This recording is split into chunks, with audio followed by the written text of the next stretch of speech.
And now we are going to code the OrderDAO class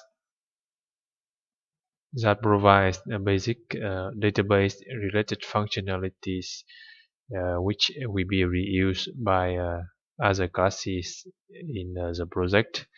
And we also write some unit tests to test the methods in the OrderDAO class.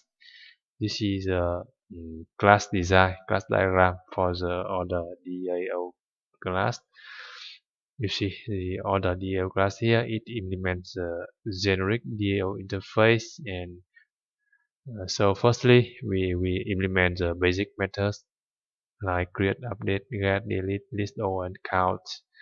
And for other methods listed here, we implement later when we come to code a particular function that requires to use methods.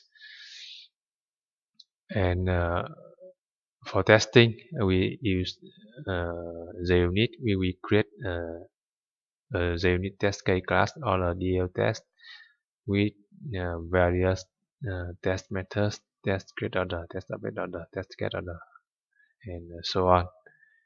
And we also need to update the domain model classes, order detail, and book order.